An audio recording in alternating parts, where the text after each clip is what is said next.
அந்த பிறந்த அந்த கிறிஸ்துமஸ் அப்படிங்கிற ஒரு பண்டிகை நம்ம கொண்டாடுவதற்காக நாம் காத்திருக்கிறோம். அப்ப இயேசு இந்த உலகத்துல பிறந்தார். அதற்கெல்லாம் என்ன ஒரு நோக்கம் என்னன்னா அவர் ஒரு புதிய பிரமாணத்தை இந்த உலகத்துக்கு அவர் கற்றுக் கொடுத்தார். ஹல்லேலூயா. இயேசு இந்த உலகத்துல கொண்டு வந்த பிரமாணத்துக்கு பேர் என்ன? கிருபை பிரமாணம். ஹல்லேலூயா. அந்த கிருபை பிரமாணத்தை இந்த உலகத்துல அவர் கொண்டு வந்தார். அப்ப அதற்கு முன்பாக ஒரு பிரமாணம் இந்த உலகத்துல இருந்தது. அதுக்கு பேர் என்னன்னா என்ன பிரமாணம்?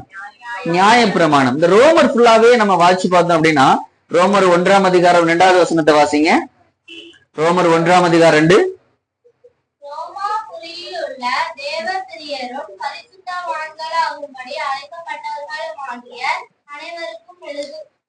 இந்த ரோமருக்கு எழுதின புத்தகம் வந்து பவுல் எழுதுறாரு. அது யாருக்காக எழுதினார் அப்படின்னா ரோமாபுரியில உள்ள தேவ பிரியர் அப்படின்னா ஏற்கனவே இருந்த அங்க இருந்த கிறிஸ்தவர்கள், அதாவது நம்முடைய இயேசுவை தேவனால் தெரிந்து கொள்ளப்பட்ட ஜனமாகிய இஸ்ரவேல் ஜனங்களுக்காக தான் அவர் எழுதுறார். யாருக்காக எழுதுறாரு?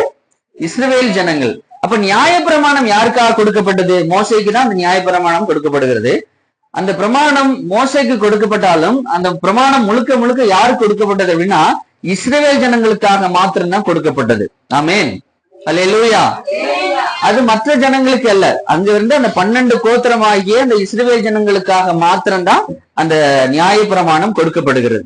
அப்ப அந்த நியாயப்பிரமாணக்காரர்களாகிய அந்த இஸ்ரவேலருக்கெல்லாம் ஒரு பெருமிதம் உண்டு. என்ன அப்படின்னா அவர்கள் எல்லாம் விருத்த சேதனம் பண்ணப்பட்டவர்கள். என்ன பண்ணப்பட்டவர்கள்? விருத்த சேதனம் பண்ணப்பட்டவர்கள். 1 சாமுவேல் 17 அதிகாரம் 26வது வசனம் வாசிக்கலாமா? 1 சாமுவேல் 17:26. 1 சாமுவேல் 17:26.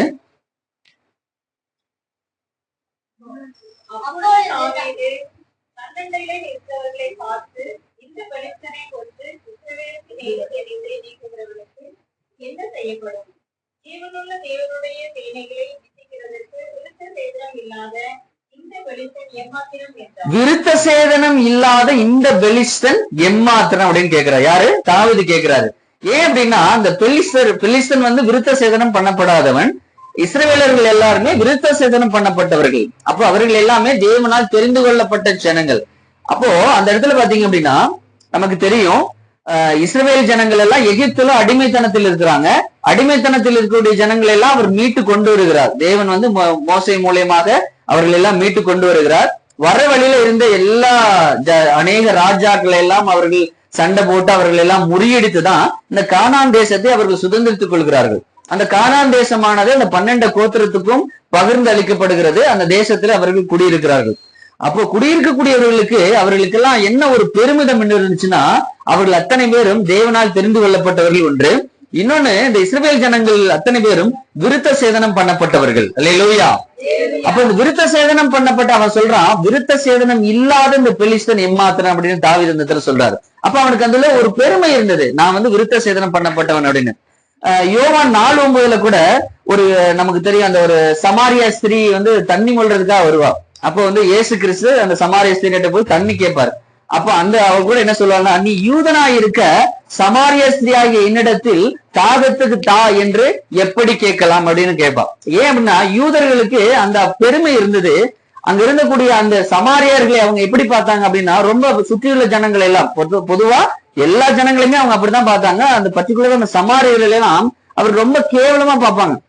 இன்னும் ஒரு சில குறிப்புகளா இருக்கு. ஒரு நாய் மாதிரி பார்ப்பாங்களாம்.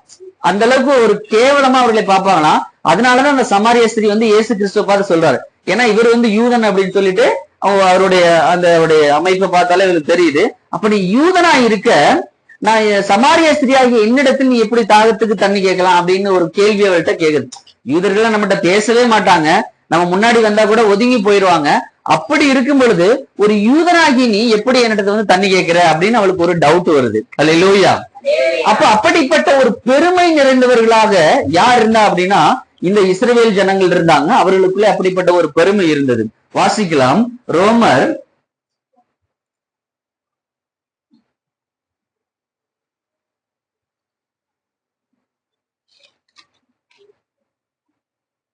2 அதிகாரம் 29வது வசனம். 2:29. யூதனாக. உள்ளத்திலே யூதனானவனே யூதன். அல்லேலூயா. அப்ப இந்த இடத்துல கிறிஸ்து என்ன சொல்ல வருகிறார்? இயேசு இந்த உலகத்துல அவர் வந்தது நோக்கம் என்ன அப்படின்னா, அந்த அந்த நியாய பிரமாணத்துக்குரிய கட்டளைகள் எல்லாம் அவர் நிறைவேற்றி ஒரு புதிய பிரமாணத்தை இந்த உலகத்திலே அவர் படைக்கிறார். அப்ப அவர் கொண்டு வரும் பொழுது அவர் என்னத்தை உடைக்கிறார் அப்படின்னா, உள்ளத்தில் யூதனானவனே, நல்லா சொல்லுங்க, உள்ளத்தில் யூதனானவனே யூதன். அப்போ விருத்த சேதனம் பண்ணப்பட்டவர்கள் அப்படிங்கிறது அவருடைய சரீரத்திலே அவங்களுக்கு விருத்த சேதனம் பண்ணப்படுகிறது. அப்போ சரீரத்திலே விருத்த சேதனம் பண்ணப்பட்டவெல்லாம் உண்மையான யூதன் கிடையாது. யார் உண்மையான யூதன் அப்படின்னா, உள்ளத்தில் யூதனானவனே யூதன். அதுல 2ஆம் அதிகாரம் 15-16 வாசிக்கலாம்.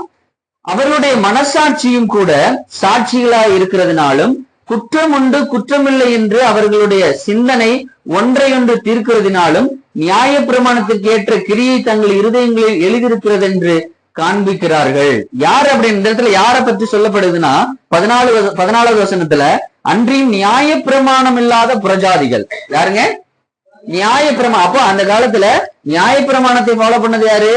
இஸ்ரவேல் ஜனங்கள். அப்ப நியாய பிரமாணத்தை ஃபாலோ பண்ணாத புறஜாதிகள் இருக்காங்க இல்லையா, அவர்களை குறித்து இந்த இடத்துல வேதம் நமக்கு சொல்லுகிறது.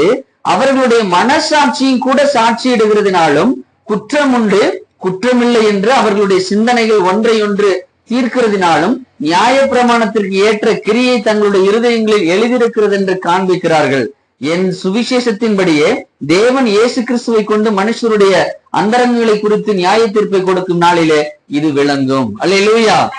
அப்ப நியாய தீர்ப்பு நாளிலே ஒன்று விளங்கும் என்று இந்த இடத்துல பவுல் எழுதுகிறார். என்ன எழுதுகிறார் அப்படின்னா, நியாய பிரமாணம் இல்ல, அதாவது நியாய பிரமாணத்தின்படி அவர்கள் நியாய பிரமாணத்தை ஃபாலோ பண்ணாத புறஜாதிகள் இருக்கிறாங்க இல்லையா, கர்த்தரை அறியாத ஜனங்கள், அந்த இஸ்ரவேல் ஜனங்களே இல்லாம புறஜாதிகள் இருக்காங்க. அவர்களுக்குள்ள ஒரு பழக்கம் இருக்கு. என்ன அப்படின்னா, அவருடைய மனசாட்சி குற்றம் உண்டு குற்றம் இல்லை என்று அந்த இடத்துல வாதாடுதான், வழக்காடுதான். நான் சொல்றது புரிய வருதுங்களா? அவங்களுக்கெல்லாம் ஒரு மனசாட்சி இருக்கு. இப்போ கர்த்தரை அறியாத ஜனங்கள் எத்தனையோ பேர் இந்த உலகத்துல பரிசுத்தவான்களாக வாழ்றாங்க, நீதிமான்களா வாழ்றாங்க. இருக்காங்களா இல்லையா? இருக்காங்க. நம்ம எல்லாம் கர்த்தரை அறிந்த ஜனங்கள் சபையில இருக்கிறோம். ஆனால் கர்த்தரை அறியாத அநேக ஜனங்கள் இந்த உலகத்திலே நன்மை செய்கிறவர்களும் நீதிமான்களாய் வாழக்கூடியவர்கள் இருக்கிறாங்க. அல்லேலூயா. அவர்கள் எப்படி நீதிமானா வாழ்றாங்க அப்படின்னா, அவர்களுக்குள்ள இருக்கக்கூடிய அந்த மனசாட்சி என்ன சொல்லுதா, இது குற்றம் உண்டு குற்றம் இல்லை அப்படின்னு அவங்களுக்கு நியாயம் தீர்க்குதாம். ஆமென். அப்போ அந்த காலத்துல அவர்கள் அந்த இடத்துல அவர்தான் அந்த பவுல் எழுதுறாரு, அப்ப நீ உள்ளத்தில் யூதனானவனே யூதன். அப்போ நீ நான் விருத்த சேதனை அடைஞ்சிட்டேன் அப்படிங்கறதுக்காக நீ யூதன் கிடையாது.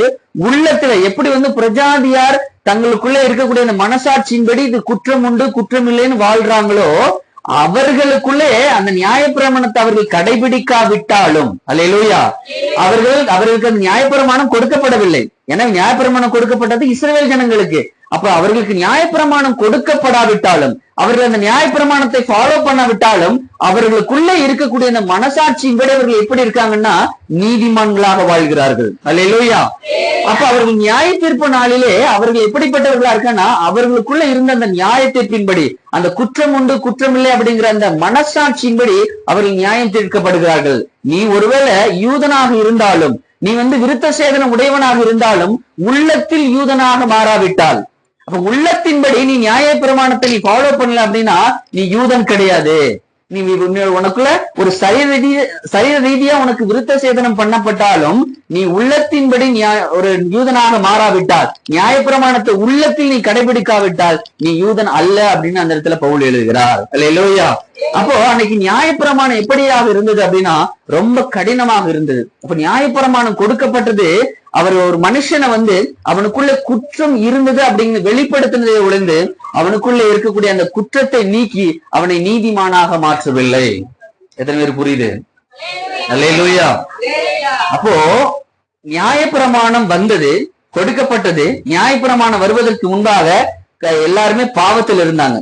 அப்போ அவனுக்கு இது சரி இது தவறு அப்படின்னு சொல்றதுக்கு ஆள் இல்லை, ஒரு சட்டம் இல்லை. ஃபார் எக்ஸாம்பிள் பாருங்க, இப்போ இந்த ரோடு ஒரு மெயின் ரோடு இருக்கு. இது ஒருவேளை ஒன்வேவை மாத்திட்டாங்கன்னு வச்சுங்களேன். அப்ப அந்த இடத்துல வரும்போது அந்த இடத்துல ஒன்வேன்னு ஒரு போர்டு, ஒரு சட்டம் போடுறாங்க. அப்ப அந்த ஒன்வேல வர்றது சரியா தவறா அப்படின்னு நமக்கு எப்ப தெரியும் அப்படின்னா, அந்த இடத்துல நமக்கு ஒரு சட்டம் கொடுக்கப்படும் பொழுது. அந்த இடத்துல சட்டமே இல்லைன்னு வச்சுங்க, ஆட்டோமேட்டிக்கா எல்லாம் பண்ணுவாங்க, இந்த பக்கம் வருவாங்க, இந்த பக்கம் வருவாங்க. இந்த இடத்துல வந்து ஒரு சட்டம் கொண்டு வரும் பொழுதுதான் இந்த இடத்துல இது வந்து ஒன்வே, இதுல போனா தவறு அப்படிங்கிறது நமக்கு தெரியப்படுகிறது. ஆமென். அதே போலதான் நியாயப்பிரமாணம் வருவதற்கு முன்பாக இந்த உலகத்துல பாத்தீங்கன்னா பாவங்கள் இருந்தது. அந்த நியாயப்பிரமாண சட்டம் வரும் பொழுது இவன் செய்வது தவறு, அவனுக்கு தண்டனை கொடுக்கணும் அப்படிங்கிற ஒரு முறைமை வந்தது. அப்ப அதுக்கு முன்பாக பாவம் இருந்தது, நியாயப்பிரமாணம் வந்ததுக்கு அப்புறமும் பாவம் இருந்தது. அந்த நியாயப்பிரமாணத்தின்படி மனுஷனுடைய பாவத்துக்கு அவன் செய்யக்கூடிய எல்லா பாவத்திற்கும் தண்டனை கொடுக்கப்பட்டதே ஒழிந்து அவனுடைய பாவம் நீங்கி அவன் நீதிமானாக மாற்றப்படவில்லை. எத்தனை பேர் புரியுது? அல்லேலூயா. அப்ப வேதம் நமக்கு இந்த இடத்துல என்ன சொல்லுகிறது? ஏன் வந்து நமக்கு ஒரு புதிய பிரமாணத்தை இயேசு இந்த உலகத்திலே கொண்டு வர வேண்டும்? ஏன் ஒரு தேவனுடைய குமாரன் இந்த உலகத்திலே மனுஷனாக பிறந்து, அது பாட்டெல்லாம் பாடணும், மாட்டு தொழுவத்துல பிறந்தார், தரித்திராக பிறந்தார், ரொம்ப ஏழ்மையான குடும்பத்துல பிறந்தார், எளிமையாக பிறந்தார். அப்போ ஒரு தேவனுடைய குமாரன் இந்த உலகத்துல ஏன் வந்து ஒரு மனுஷனாக பிறந்து ஒரு பரலோகத்துல வந்து ஒரு மிகப்பெரிய ஒரு மகிமையான ஒரு இடத்தை விட்டு இந்த உலகத்துல பாடுபடக்கூடிய ஒரு இடத்துல ஏன் அவர் இயேசு இந்த உலகத்துல வந்து பிறக்க வேண்டும்? அவர் இந்த உலகத்துல ஏன் மரிக்க வேண்டும்? இயேசு தன்னுடைய இரத்தத்தை ஏன் இந்த பூமியில சிந்த வேண்டும்? அநேக ஜனங்களுக்காக ஏன் பாடுகளை அனுபவிக்க வேண்டும்? அப்படின்னா அவர் ஒரு புதிய பிரமாணத்தை இந்த உலகத்துக்கு கொண்டு வருகிறார். அதுதான் கிருபை பிரமாணம். அல்லேலூயா. அப்ப இந்த கிருபை பிரமாணத்தில் வந்த நமக்கு ஒரு சில சலுகைகள் உண்டு. அப்ப இந்த கிருபை பிரமாணத்தின்படி வாழக்கூடிய அந்த கிருபையை பெற்றிருக்கக்கூடிய இந்த உலகத்துல அந்த இயேசுடைய ரத்தத்தை, அவர் ரத்தத்தினாலே கழுவப்பட்டு ரட்சிக்கப்பட்ட நமக்கு ஒரு சில சலுகைகள் உண்டு என்று வேதம் நமக்கு கற்றுக் கொடுக்கிறது. அல்லேலூயா. இப்ப நான் யாருன்னு முதல்ல எனக்கு தெரியணும். நமக்கு என்ன ஞானம் முதல்ல வேணும் அப்படின்னா, முதல்ல நான் யாருன்னு தெரிஞ்சுக்கணும். அப்பதான் நாம் யாருன்னு தெரிஞ்சாதான் நாம் மற்றவர்களுக்கு முன்பாக நாம் வந்து வெளிப்பட முடியும். அப்படித்தானே? இந்த சென்னையில பாத்தீங்க அப்படின்னா ஒரு 2 வருஷத்துக்கு முன்னாடி ஒரு ஜவுளி ஸ்டோர் நல்லா தீப்பிடிச்சு எரிஞ்சிட்டு இருக்கு. ஆசியாவிலே நம்பர் 1 அந்த ஃபயரை வந்து அணைக்க, ரொம்ப மிகப்பெரிய ஒரு உயரமான கட்டடத்துல எல்லாம் அந்த ஃபயரை அணைக்கக்கூடிய ஒரு ஃபயர் என்ஜின் யார்கிட்ட இருந்துச்சுன்னா நம்ம தமிழகத்துல இருந்த தீயணைப்பு படைத்த இருக்குது. அந்த என்ஜினை வந்து அங்கிருந்து கொண்டுட்டு வந்துட்டாங்க. அந்த ஃபயர் வந்து எரிஞ்சிட்டு இருக்கு. அந்த கட்டடம் பாத்தீங்கன்னா பல மாடி கட்டடம், அது ஃபுல்லா தீ பிடிச்சு எரிஞ்சிட்டு இருக்கு. அந்த என்ஜினை அந்த இடத்துல கொண்டு வந்துட்டாங்க. கொண்டு வந்து நிப்பாட்டின பிறகு பாத்தீங்க அப்படின்னா அந்த என்ஜினை எப்படி ஆப்ரேட் பண்றதுன்னு தெரியல. புது என்ஜின் பர்ச்சேஸ் பண்ணியாச்சு, கொண்டு வந்தாச்சு, தீ பிடிச்சு எரிஞ்சிட்டு இருக்க இடத்துக்கு கொண்டு வந்துட்டாங்க. ஆனா அந்த என்ஜின் என்ன பண்ணல, ஆப்ரேட் பண்ணுவதற்கு யாருக்குமே தெரியல. அப்ப அதனால ஏதாவது பிரயோஜனம் இருக்கா? அது போலதான் ரட்சிக்கப்பட்டுட்டோம், கிருபையுடைய அந்த இயேசு கிறிஸ்துவை நாம அடைஞ்சிருக்கோம், இயேசுவரை வந்து ரட்சிகரா பெற்றுக்கொண்டு இருக்கிறோம். அப்ப நமக்குள்ள நிறைய காரியங்களை கர்த்தர் வைத்திருக்கிறார், நிறைய கிருபைகளை வைத்திருக்கிறார், நிறைய வரங்களை வைத்திருக்கிறார், நிறைய வல்லமைகளை வைத்திருக்கிறார். அப்ப நான் யார், எனக்குள்ள என்ன இருக்குதுன்னு நான் தெரிஞ்சுக்கிட்டாதான் நான் என்ன பண்ண முடியும்னா அது மற்றவர்களுக்கு அது பிரயோஜனமாக மாறும். அல்லேலூயா. அப்ப இந்த இடத்துல வேதம் நமக்கு என்ன சொல்லுகிறது? 5ஆம் அதிகாரம் 1 வசனம் என்ன சொல்லுகிறது? இவ்விதமாக நாம் விசுவாசத்தினாலே நீதிமான்களாக்கப்பட்டிருக்கிறபடினால் நம்முடைய கர்த்தராகிய இயேசு கிறிஸ்து மூலமாய் தேவனிடத்தில் சமாதானம் பெற்றிருக்கிறோம். இதான் நம்முடைய 1 வசனம். இதைத்தான் நம்ம இன்னைக்கு தியானிக்க போறோம். இன்னைக்கு என்ன நம்ம தியானிக்க போறோம் அப்படின்னா, நியாய பிரமாணத்திற்கும் கிருபை பிரமாணத்துக்கும் என்ன வித்தியாசம்? ஏன்னா நாம் அத்தனை பேர் எங்க இருக்கிறோம்? கிருபை பிரமாணத்துக்குள்ள இருக்கிறோம். அப்ப இதற்கு முன்பாக ஒரு நியாய பிரமாணம் கொடுக்கப்பட்டது. அந்த நியாய பிரமாணத்துக்கும் கிருபை பிரமாணத்துக்கும் என்ன வித்தியாசம் அப்படிங்கறத தான் இந்த நாள்ல நம்ம தியானிக்க போகிறோம். அப்ப நம்ம வந்து என்ன பண்ணப்பட்டிருக்கோம் அப்படின்னா, நியாய பிரமாணம், அதாவது கிருபை பிரமாணத்தின் மூலமாக நாம் என்ன பண்ணப்பட்டிருக்கோம்னா ஒரு நீதிமானாக மாற்றப்பட்டிருக்கிறோம். அல்லேலூயா. எப்படி நாம் நீதிமானாக்கப்பட்டோம் அப்படின்னா வேதம் நமக்கு இப்படியாக சொல்கிறது, நாம் விசுவாசத்தினாலே நீதிமான்களாக்கப்பட்டிருக்கிறபடினால். எதனால? விசுவாசத்தினாலே. அல்லேலூயா. நமக்கு அதுக்கு ஏதாவது நம்ம விலைக்கிறைய கொடுத்தோமா? நான் வந்து நீதிமானாக மாற்றுவதற்கு, அல்லது வந்து நான் வந்து அந்த பாவத்தை நம்ம போக்குவதற்கு, நம்ம வந்து நம்முடைய பாவத்தை எல்லாம் நீக்கி நம்மளை ரட்சிப்பதற்கு நாம் இந்த உலகத்துல ஏதாவது விலைக்கிறையும் கொடுத்தோமா? இப்ப நியாய பிரமாணத்தின்படி ஒருவனுடைய பாவம் போகணும் என்ன பண்ணணும்? ஒரு ஆட்டையோ ஒரு மாட்டையோ பலி கொடுப்பாங்க. அவருடைய பாவத்துக்கு தகுந்த என்ன பண்ணுவாங்கன்னா வருஷத்துக்கு ஒரு தடவை ஒரு ஆட்டையோ மாட்டையோ கொண்டு போய் பலி கொடுப்பாங்க. அது மாதிரி நம்ம ஏதாவது பலி கொடுத்தோமா? என்ன பண்ணப்பட்டோம்? அல்லேலூயா. நாம் நீதிமானாக மாறுவதற்கு, நாம் ரட்சிப்பதற்கு நம்ம ஃபர்ஸ்ட் என்ன பண்ணோம்? ஞானஸ்தானம் எடுத்தோமா? அப்ப ஞானஸ்தானம் எடுப்பதற்கு நம்ம ஏதாவது நம்ம விலைக்கிரயம் கொடுத்தோமா? ஏதாவது ஒரு பணம் கொடுக்கறதோ இல்ல அது வந்து ஒரு பலியை கொடுத்தோமோ இல்ல, எதுவுமே கொடுக்கல. ஞானஸ்நானம் அப்படிங்கிறது நம்ம தண்ணியில மூழ்கி எழும்புனது. அப்ப அந்த இடத்துல நாம் எந்த விதமான பாடுகளையும் நம்ம பயன்படுத்தல. இந்த உலகத்துல உள்ளவங்க பாத்தீங்க அப்படின்னா அந்த தன்னுடைய பாவத்தை போக்குவதற்கு நடைபயணம் போறாங்க, வேலை குத்திக்கிறாங்க, பெரிய வந்து பாத்தீங்கன்னா முதுகுல வேலை குத்தி மேல இருந்து தொங்குறாங்க, காசிக்கு போய் தண்ணியில மூழ்கிறாங்க, நிறைய பரிகாரம் எல்லாம் பண்றாங்க. அந்த மாதிரி நாம எந்த விதமான பரிகாரமும் பண்ணல. நாம் எதனால் நீதிமானாக்கப்பட்டிருக்கோம் அப்படின்னா இயேசு கிறிஸ்துவை விசுவாசிக்கக்கூடிய விசுவாசத்தினாலே நாம் நீதிமானாக்கப்பட்டிருக்கிறோம். அல்லேலூயா, அல்லேலூயா. அப்ப நமக்குள்ள ஒரு விசுவாசம் உண்டு. ஏன் அப்படின்னு என்ன விசுவாசம் உண்டுன்னா இயேசு எனக்காக மரித்திருக்கிறார். அவருடைய தன்னுடைய இரத்தத்தினாலே நான் கழுவப்படும் பொழுது என்னுடைய பாவங்கள் எல்லாம் போகி என்னுடைய சாபங்கள் நீங்கி நான் புது மனுஷனாக புது சிருஷ்டியாக நான் ஒரு நீதிமானாக என்னுடைய ஒருத்தர் நீதிமான்னா என்ன அர்த்தம்? பொதுவா அந்த உலகத்துல ஒரு நீதிமான்னா யார சொல்லுவாங்க அப்படின்னா எந்த பாவமே செய்யாததான் நீதிமான், அப்படித்தானே? அல்லேலூயா. இந்த உலகத்துல ஒருத்தனை யாருமே ஒரு பாவம் செய்யாதவனதான் நீதிமான் சொல்லுவாங்க. எந்த குற்றமே செய்யாது. ஒரு பொதுவா ஒரு பஞ்சாயத்துக்காக யாராவது கூப்பிடுறான்னு வச்சுங்களேன், ஒரு குடும்பத்துல ஒரு பிரச்சனை, அவங்களை தீர்த்து வைக்கிறதுக்காக யாராவது ஊர்ல பாத்தீங்கன்னா ஒரு பெரிய மனுஷனை கூப்பிட்டு பேசுவாங்க. இல்லைன்னா ஒரு சொத்து பிரிக்கிறதுக்காக ஒரு ஊர்ல நல்ல ஒரு பெரிய மனுஷன் வந்து கூப்பிட்டு போய் பேசுவாங்க. அவங்க எப்படி தேர்ந்தெடுப்பாங்க அப்படின்னா அவன் நல்லவனா இருக்கணும், முதல்ல அவன் நீதிமானா இருக்கணும், அவன் வந்து நீதியோட நடந்துக்குவான் அப்படிங்கிற நம்பிக்கை இருந்தா தான் அவங்கள கூப்பிட்டு பேசுவாங்க. அல்லேலூயா. இல்ல நல்ல ஒரு குடிகாரனையோ இல்ல வந்து நல்ல தீய பழக்க வழக்கம் உள்ளவனே கூப்பிடுவாங்களா? இல்ல. அப்போ ஒரு கொலைகாரனையோ அவங்களெல்லாம் கூப்பிட்டு பேசுவாங்களா? இல்ல. யார கூப்பிடுவாங்கன்னா உண்மையிலே அவன் வந்து நீதிமானா இருக்கணும், பாவம் செய்யாதவனை தான் கூப்பிட்டு ஒரு பொதுவான இடத்துல வச்சு பேசுவாங்க. ஆனால் வேதம் நமக்கு என்ன சொல்லுகிறது? இன்னொரு கூட வசனத்தை வாசிக்கலாம். தானியேல் 1ஆம் அதிகாரம் 3வது வசனம். தானியேல் 1:3. தானியேல் 1:3.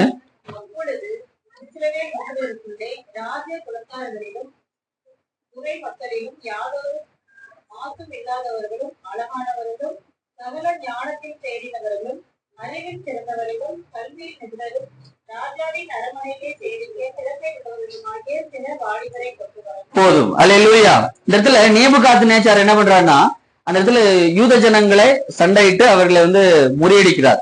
முறியடிச்சு அங்க இருக்கக்கூடிய ஜனங்கள் ஒரு சில பேரை தெரிந்தெடுத்து இவருடைய அரண்மனைக்கு கொண்டு வர்றாரு.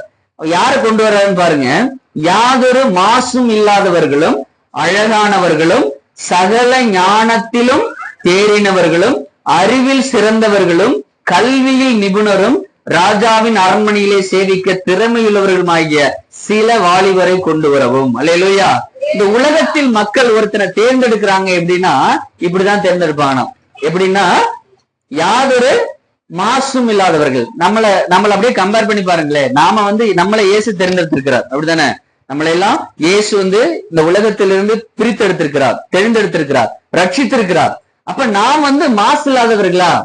நமக்குள்ள நம்ம தேடி வரும் பொழுது இயேசு நம்ம தேடி வரும் பொழுது நாம் எப்படிப்பட்டவர்களா இருந்தோம் அப்படின்னா பாவிகளாக இருந்தோம். அல்லேலூயா. அப்போ இந்த இடத்துல அவர் ஒரு உலகத்தில் இருக்கக்கூடிய ஒரு மனுஷன் ஒருத்தர் தெரிந்தெடுக்கிறான். அவனுக்கு வந்து ஒரு மனுஷனை வேணும் அப்படின்னா எப்படி தேர்ந்தெடுக்கிறான்னா மாசு இல்லாதவர்கள் அழகானவர்களா. ஆமென். அல்லேலூயா. அழகானவர்களா, சகல ஞானத்தில் தேறினவர்கள், அறிவில் சிறந்தவர்கள், கல்வியில் நிபுணர்கள், நல்லா படிச்சவங்க, ராஜாவின் அரண்மனையில் சேவிக்கத்தக்க திறமை உள்ளவர்களை தான் இந்த உலகம் எப்படின்னா தேர்ந்தெடுக்குமா. அல்லேலூயா. இப்ப இந்த உலகம் ஒரு மனுஷனை தேர்ந்தெடுக்கணும்னா இத்தனை கிரிட்டீரியா இருக்கணும். ஒரு GM போஸ்டுக்கு ஆளை தேர்ந்தெடுக்கிறாங்க. அப்ப எப்படிப்பட்டவனா இருக்கணும்?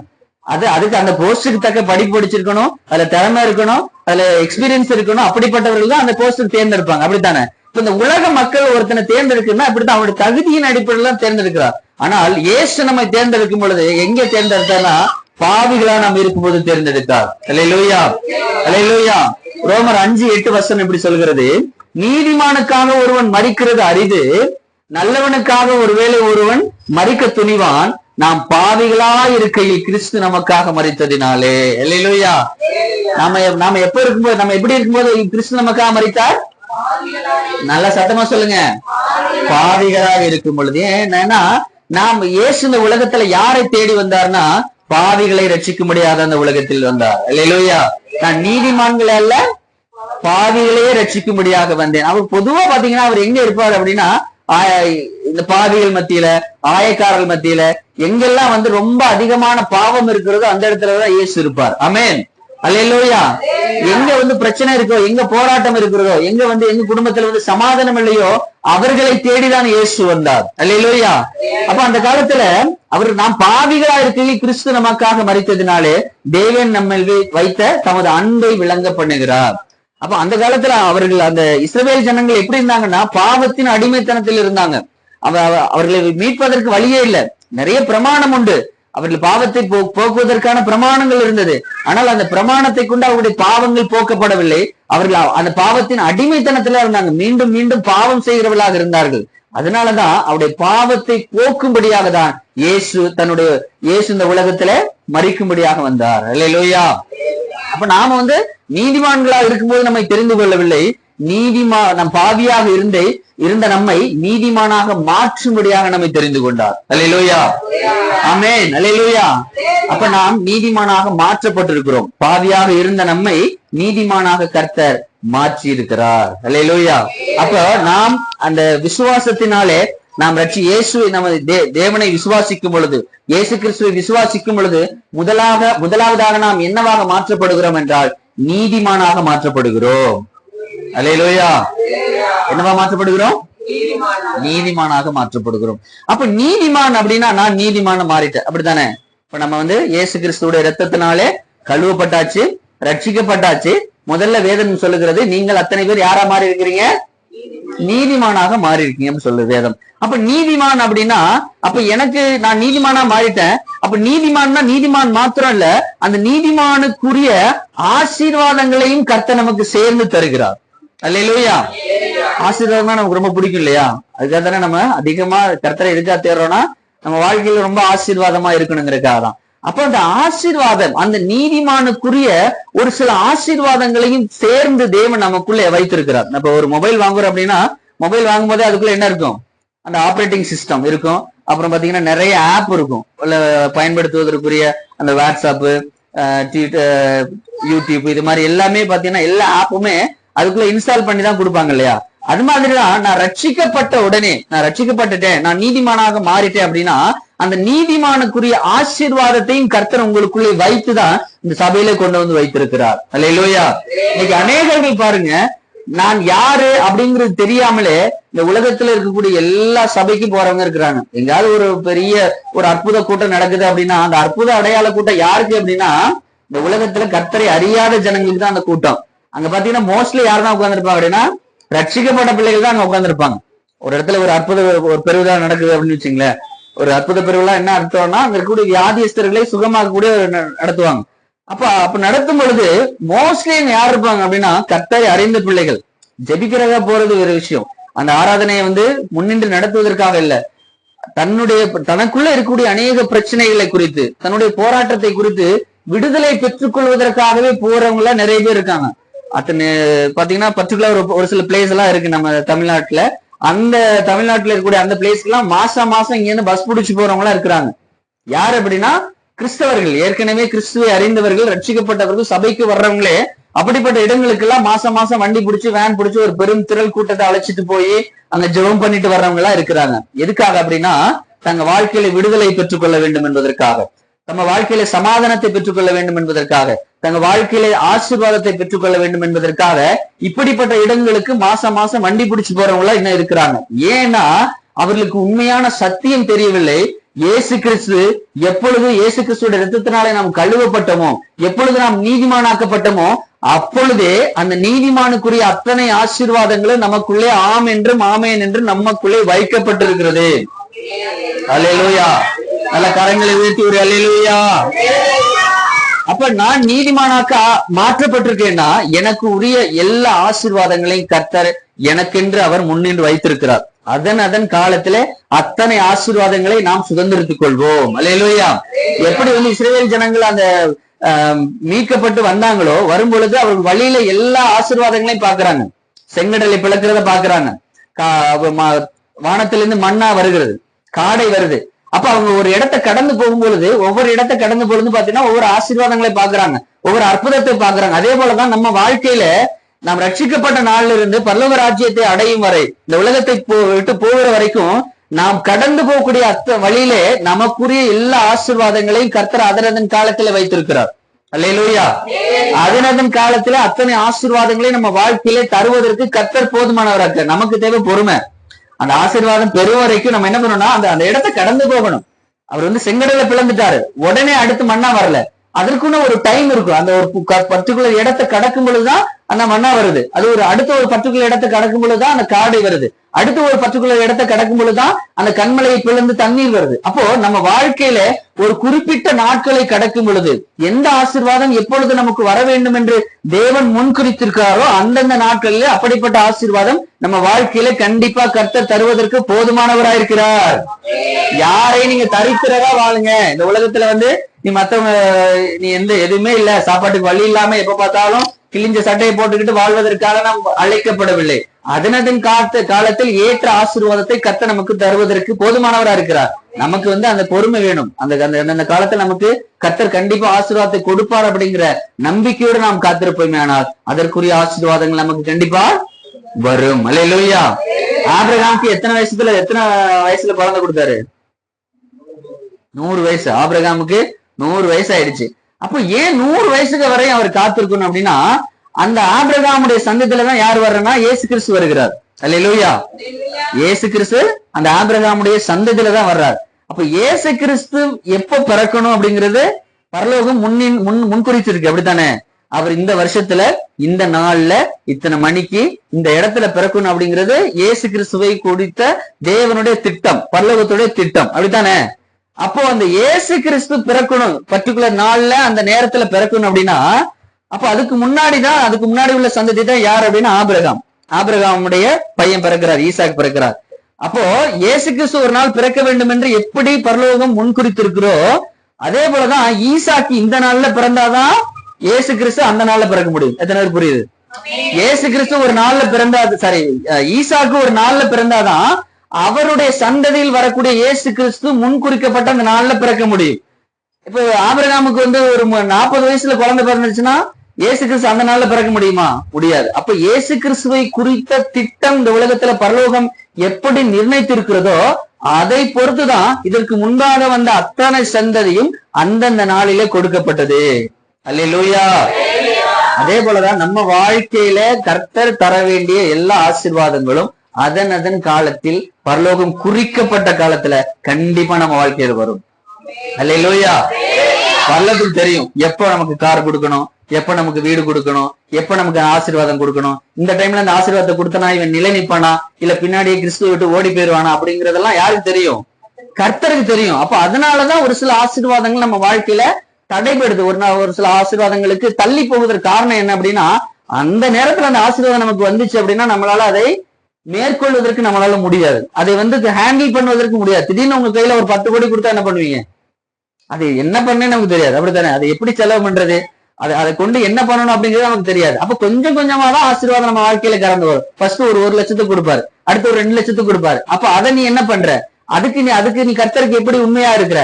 அப்போ அடுத்து ஒரு 10 லட்சம் அப்படிங்கும் பொழுது அந்த ஆசீர்வாதம் படிப்படியாக முன்னேறி வரும். அப்ப நீ நம்ம கையில கொடுக்கக்கூடிய ஒவ்வொரு ஆசீர்வாதத்துக்கும் நம்ம எப்படி கர்த்தருக்கு ரியாக்ட் பண்றோம், எப்படி அதை நம்ம பயன்படுத்துறோம், எப்படி கர்த்தருக்கு முன்பாக உண்மையா இருக்கிறோம் அப்படிங்கறத பரலோகம் நம்ம கவனிக்கிறது. அல்லேலூயா.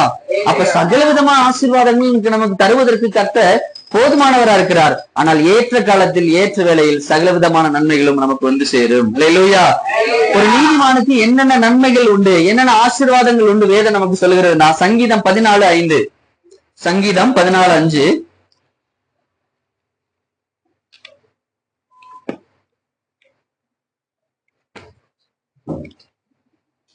அங்கே அவர்கள் மிகவும் பயந்தார்கள். தேவன் நீதிமானுடைய சந்ததியோடு இருக்கிறார். அல்லேலூயா. யார் கூட இருக்கிறாரா?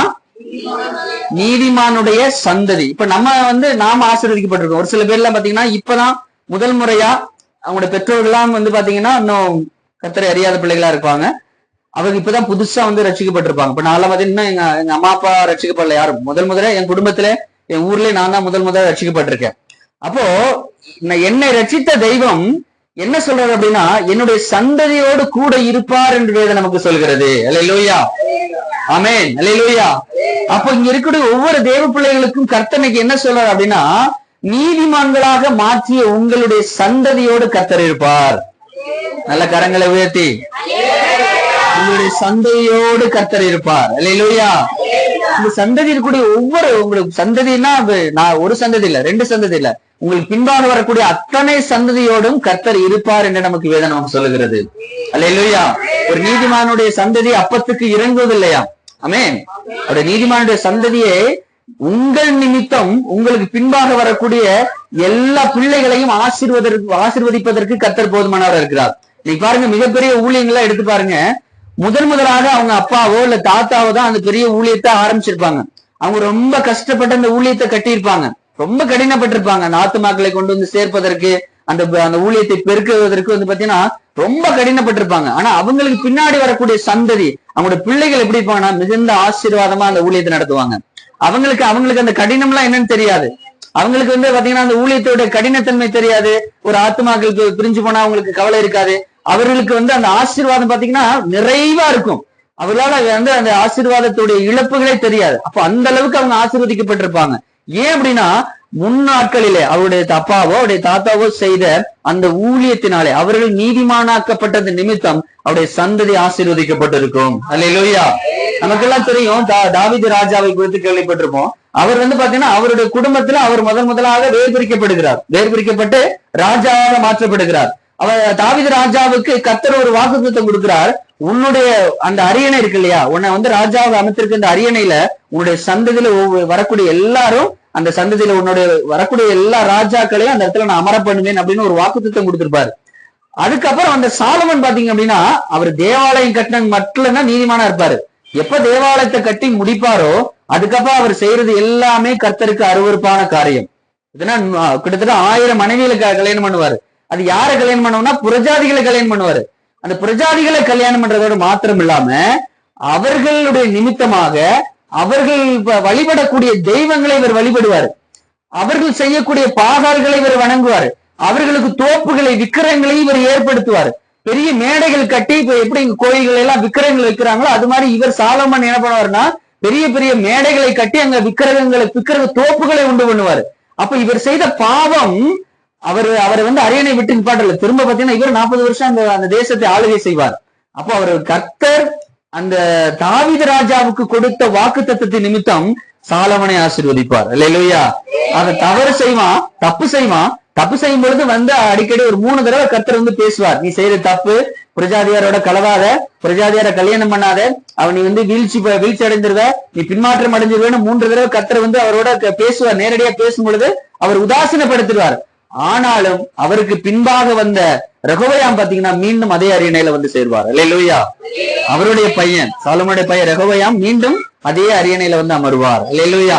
அப்போ அது இந்த ஆசீர்வாதம் எப்படி வந்தது அப்படின்னா தாவீதுக்கு கொடுத்த வாக்குத்தத்தம், தாவீதுக்கு கொடுத்த அந்த ஆசீர்வாதம், அந்த தன்னுடைய தகப்பனுக்கு கொடுத்த அந்த ஆசீர்வாதம் அவர் வரக்கூடிய பின்னாக வரக்கூடிய அத்தனை சந்ததிக்கு மேலும் இருந்தது. அல்லேலூயா.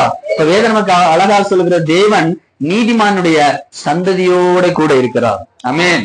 நீங்கள் நீதிமானாக்கப்பட்டது நிமித்தம் உங்களுடைய சந்ததி இந்த உலகத்திலே ஆசீர்வதிக்கப்பட்டிருக்கும். ஆமென். அல்லேலூயா. 75:10 இப்படி சொல்லுகிறது. சங்கீதம் 75:10. சங்கீதம் 75:10.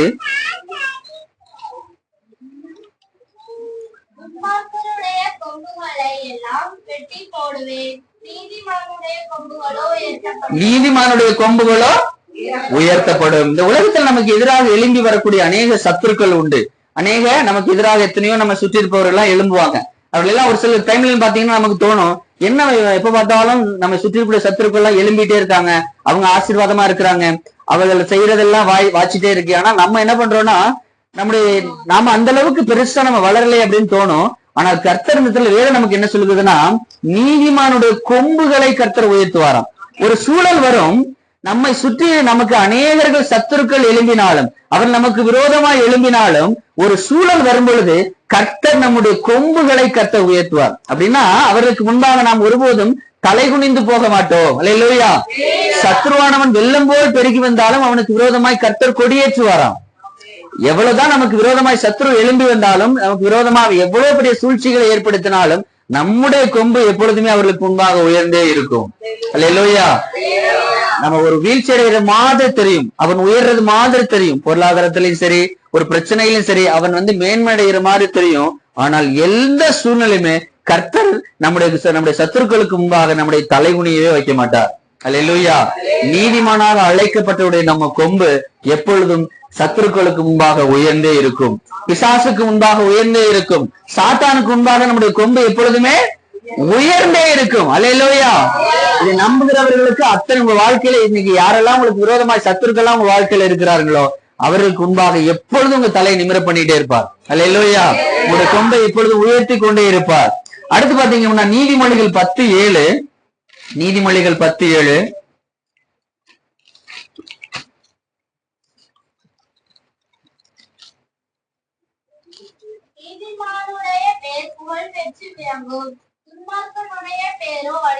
நீதிமானுடைய பேர் எப்படி இருக்குமா? புகழ் பெற்று விளங்கும். இந்த உலகத்துல நம்முடைய பேரை பெருமைப்படுத்துவார். அல்லேலூயா. நம்முடைய பேரை பெருமைப்படுத்துவார். அடுத்து பாத்தீங்கன்னா 12:12 எப்படி சொல்லுகிறது? 12ஆம் அதிகாரம் 12வது வசனம், துன்மார்க்கன் துஷ்டனுடைய வலையை விரும்புகிறான், நீதிமானுடைய வேர் என்ன பண்ணுமா? கனி கொடுக்கும். அப்ப நீதிமானாக அழைக்கப்பட்ட நம்முடைய வேர்ல இருந்து கூட கனி கொடுக்குமா? பொதுவா கனி எங்கதான் இருக்கும்? கிளைகள்ல தானே இருக்கும். நம்முடைய கிளைகள்ல தான் கனி இருக்கும்.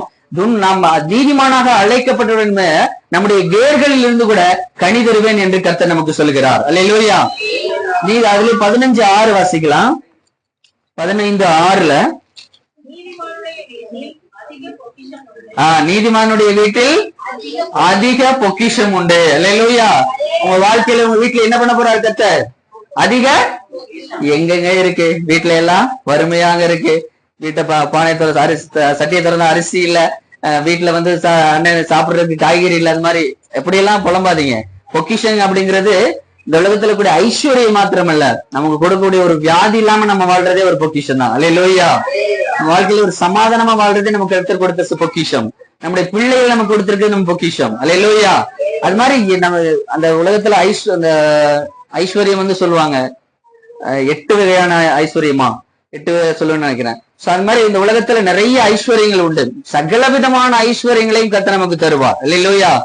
அப்போ நாம் ஒரு நீதிமான் எப்படிப்பட்டவனா இருக்கான்? அவருடைய வீட்டுல ஐஸ்வர்யம் தங்கும். நம்ம வாழ்க்கையில பாத்தீங்கன்னா வீண் விரயம் ஒரு 10,000 ரூபாய் நீங்க சம்பளம் வாங்கினாலும் அது வீண் விரயம் செலவாகாம அது எல்லாமே கரெக்டா பாத்தீங்கன்னா குடும்பத்துடைய தேவைகளை மாத்திரம் சந்திக்க கூடியதாக இருக்கும். இல்லையா?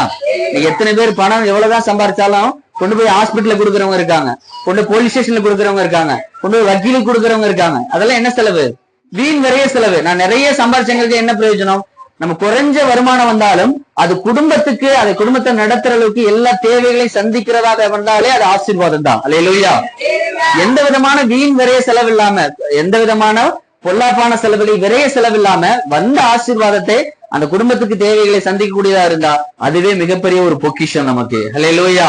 அப்ப நீதிமானுடைய வீட்டில் பொக்கிஷம் தங்கும். அல்லேலூயா.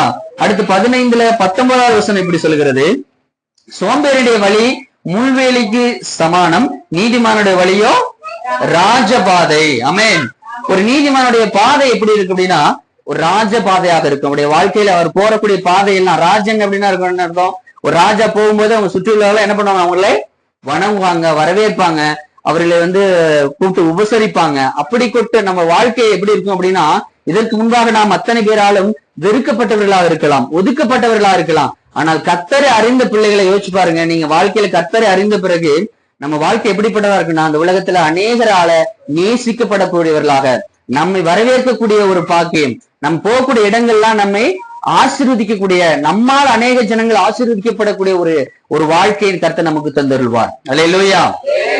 கர்த்தரை அறிவு நிறைய ஜனங்கள் பாத்தீங்க அப்படின்னா ஒதுக்கப்பட்டவர்களா இருப்பாங்க. கர்த்தர் நம்ம வாழ்க்கையை ஒதுக்கப்பட்டவர்கள், குடும்பத்துல ஒதுக்கப்பட்டவர்கள், கணவனால ஒதுக்கப்பட்டவர்கள், மனைவியால ஒதுக்கப்பட்டவர்கள் அநேகர்கள் உண்டு. ஆனா கர்த்தரை அறிந்த பிறகு அவருடைய வாழ்க்கையை கர்த்தர் தலைகளாகவே மாற்றுவார். அவருடைய வாழ்க்கையில மிகப்பெரிய ஆசீர்வாதத்தை கொடுப்பார். அவர்களை கொண்டு இந்த உலகத்தை அநேக ஜனங்களை ஆசீர்வதிக்கக்கூடிய ஒரு பாத்திரமாக கர்த்தர் மாற்றுவார். அல்லேலூயா. ஆபிரகாம் பாத்தீங்கன்னா குழந்தை இல்ல, அவருக்கு 100 வயசுல அவர் குழந்தை வருது. ஆனால் அவரை கொண்டு ஒருத்தர் ஜெபம் பண்றாரு, அவருடைய வேலைக்காரனை ஜெபம் பண்றாரு, அவருக்கு குழந்தை பாக்கியம் வருது. அப்போ அவருக்கு ஒரு ஆசீர்வாதம் இல்லாம இருக்கலாம், ஆனால் அவரை கொண்டு இந்த உலகத்துல அநேக ஜனங்களை ஆசீர்வாதமாக கர்த்தர் மாற்றுவார். அல்லேலூயா. அப்ப நம்ம வாழ்க்கையிலும் நாம் ஒதுக்கப்பட்டவர்களாக இருக்கலாம், எத்தனையோ இடங்கள் அவமதிக்கப்பட்டவர்களாக இருக்கலாம். ஆனால் எப்பொழுது கர்த்தரை அறிகிறோமோ, எப்பொழுது நாம் நீதிமானாக மாற்றப்படுகிறோமோ, நம்ம வாழ்க்கை எப்படி இருக்குன்னா நம்முடைய பாதை ராஜ பாதையாக அமையும். அல்லேலூயா. எத்தனை பேர் விசுவாசிக்கிறீங்க?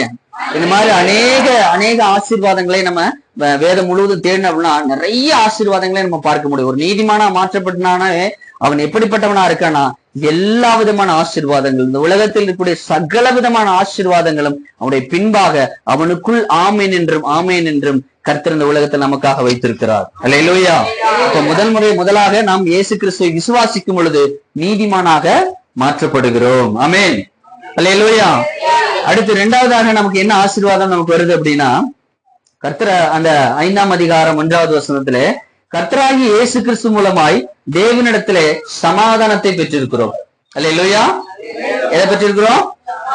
நல்ல சத்தமா சொல்லுங்க. சமாதானம். முதலாவது நாம என்ன பார்த்தோம்? நாம் நீதிமானாக மாற்றப்பட்டிருக்கிறோம். இரண்டாவதாக நாம் இயேசு கிறிஸ்துவை நம்ம விசுவாசிக்கும் பொழுது அந்த விசுவாசத்தின் நிமித்தம் நாம் கர்த்தர் நமக்கு என்னத்தை பெற்றிருக்கோம் அப்படின்னா நம்ம வாழ்க்கையில சமாதானத்தை பெற்றிருக்கிறோம்.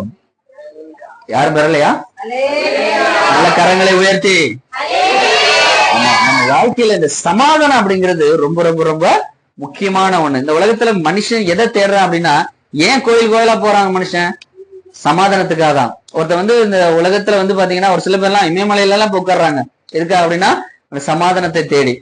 நீங்க எவ்வளவு வேணாலும் சம்பாதிச்சு பாருங்க, செல்வ செழிப்போடு நீங்க இருந்தாலும் அந்த குடும்பத்துல சமாதானம் இல்லை அப்படின்னா நாம சம்பாதிக்கூடிய சம்பாத்தியம் எல்லாமே வேஸ்ட். அப்படித்தானே? ஒரு நார்மலா ஒரு கஞ்சி ஒரு ஊர்ல சாப்பிட்டு இருந்தாலும் குடும்பத்துல சமாதானம் இருந்துச்சுன்னா போதும், அந்த குடும்ப சமாதானம் ரொம்ப நிறைவா இருக்கும், மகிழ்ச்சியா இருக்கும், சந்தோஷமா இருக்கும். அல்லேலூயா. அப்படிப்பட்ட சமாதானத்தை தான் கர்த்தர் நமக்கு தருகிறார். ஆமென். ஏன் ஒருத்தன் பாவத்தில் வீழ்ச்சி அடைகிறான், ஏன் பாவத்தின் அடிமைத்தனத்தில் போறான் அப்படின்னா இந்த வாழ்க்கையில சமாதானம் இல்லாமதான். ஒரு குடும்பத்துல பிரச்சனை வரும் பொழுது, ஒரு குடும்பத்துல சண்டை வரும் பொழுது அவன் எதை தேடி போறான் அப்படின்னா, ஏன் டாஸ்மார்க்கை தேடி போறான்? அந்த குறிப்பிட்ட டைம் ஒரு மணி நேரமோ 2 மணி நேரமோ அந்த மது போதை என்ன பண்ணுதுன்னு அப்படின்னா அவனுக்கு அவனுடைய கவலைகள், அவன் மனசுக்குள்ள இருக்கக்கூடிய அந்த மனசுல இருக்கக்கூடிய போராட்டத்தை எல்லாம் கொஞ்ச நேரம் மறக்க பண்ணுது. அவன் ஒரு டெம்பரவரியான ஒரு சமாதானத்தை அவர் உணர்கிறான். அல்லேலூயா. ஏன் அந்த பாவத்தின் அடிமைத்தனத்தில் போறான்னா அந்த கொஞ்ச நேரம். அது மட்டும் இல்ல, எல்லா பாவம், இந்த உலகத்துல இருக்கக்கூடிய அநேக பாவங்கள் திடீர்னு பாத்தீங்கன்னா நல்லா வேலை செஞ்சுட்டு இருப்பான், ஏதாவது கம்பெனில ஏதாவது சண்டை வந்துடும், டக்குனு இல்ல வண்டி எடுத்து வெளில போயிட்டு 2 தம் அடிச்சு போட்டு வருவாங்க. ஏன் அப்படின்னா அந்த டென்ஷனை குறைக்கிறதுக்கு. அல்லேலூயா. இதெல்லாம் எதுக்கு? ஏன் நமக்குள்ள அந்த பழக்கம் இருக்கா? இல்ல. அல்லேலூயா. நமக்கெல்லாம் அந்த பழக்கம் இருக்க கூடாது. கர்த்தர் நமக்கு சமாதானத்தை தருகிறவர். அல்லேலூயா. கர்த்தர் தான் நமக்கு சமாதானம். அந்த உலகத்துல கூடிய அந்த டெம்பரரி, இதெல்லாம் உங்களுக்கு ஒரு எடுத்துக்காட்டா சொல்றேன், அதெல்லாம் யாரும் அதெல்லாம் ஃபாலோ பண்ணக்கூடாது. அல்லேலூயா. அப்ப நாம அதெல்லாம் எதற்காக இருக்கு? இந்த உலகத்துல இருக்கக்கூடிய ஏன் அப்படி பாவத்தின் அடிமைத்தனத்தில் போறாங்க அப்படின்னா அவர்கள் அப்படி அந்த சமாதானம் ஒரு டெம்பரவரியா அவங்களுக்கு ஒரு சமாதானம் வேண்டும். ஒரு மனசுல இருக்கக்கூடிய அந்த பாரம், மனசுல இருக்கக்கூடிய மன உளைச்சல் நீங்கி ஒரு டெம்பரவரியா அந்த இடத்துல ஒரு சின்ன சமாதானம் உங்களுக்கு கிடைக்குது. ஆனா அது நிரந்தரமானதுன்னா அப்படின்னா இல்ல. அல்லேலூயா. இந்த உலகம் தரக்கூடிய சமாதானம் அது நிரந்தரமான சமாதானம் கிடையாது. கர்த்தர் தரக்கூடிய சமாதானம் தான் அது நம்ம வாழ்க்கையில நிரந்தரமான சமாதானமாக மாறுகிறது. எத்தனை பேர் விசுவாசிக்கிறீங்க? அல்லேலூயா. அது கர்த்தர் தரக்கூடிய சமாதானம் எப்படிப்பட்டது? நிரந்தரமான சமாதானம். அப்ப இந்த உலகத்துல அவர் மனுஷன் தேடி போகக்கூடிய எந்த சமாதானமே அவனுக்கு ஒரு நிரந்தரமான சமாதானத்தை தரக்கூடியது அல்ல. அவனுக்கு புரியாது, அவனுக்கு தெரியாது. அவனுக்கு இயேசு கிறிஸ்துவா மெய்யான தெய்வம், அவர் தரக்கூடிய சமாதானம் தான் மெய்யான சமாதானம். அவன் புரிஞ்சா மட்டும்தான் இவர் இயேசுவை அவர் ஏற்றுக்கொள்ள முடியும். அல்லேலூயா. அவன் பணம் கோடியா கொட்டி வச்சாலும் சரி, அவன் பெரிய நிறைய பாடல்லாம் இருக்கு, அந்த மாதிரி அவன் நிறைய பெரிய ஒரு மாளிகையில வாழ்ந்தாலும் சரி, நிறைய வீட்டுல பாத்தீங்கன்னா வேலைக்காரர்லாம் இருப்பாங்க, கூப்பிட்ட உடனே தண்ணி கொண்டாந்து கொடுக்குற கூட ஆள் இருப்பாங்க, அந்த அளவுக்கு வேலைக்காரர் இருப்பாங்க, ஏசி ரூம் இருக்கும், பஞ்சு மெத்த இருக்கும். ஆனா அவனால படுத்து என்ன பண்ண முடியாது, தூக்கம் வராது. அவன் மனசுக்குள்ள மன உளைச்சல், மன போராட்டம், அடுத்த நாள் என்ன பண்றேன்னு தெரியாது. ஒரு வியாபாரத்துல ஒரு போராட்டம் இருக்கும், குடும்பத்துல ஒரு போராட்டம் இருக்கும். எதையுமே அவங்களால என்ன பண்ண முடியாது அப்படின்னா ஒரு சமாதானமான ஒரு சூழ்நிலை அவங்களால வாழ முடியாது. படுத்தா நிம்மதியா படுத்த உடனே எத்தனை பேர் தூங்குறாங்களோ அவங்கதான் நிம்மதியான மாட்கள். அல்லேலூயா.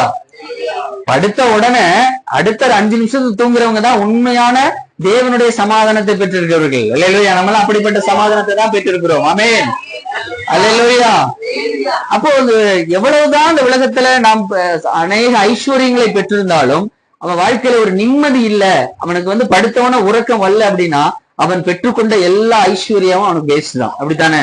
ஆனால் கர்த்தர் சொல்லுகிறார், என்னுடைய சமாதானத்தை நான் உங்களுக்கு தருகிறேன். யோவான் 14 அதிகாரம் 27வது வசனம் இப்படி சொல்கிறது. யோவான் 14:27. யோவான் 14.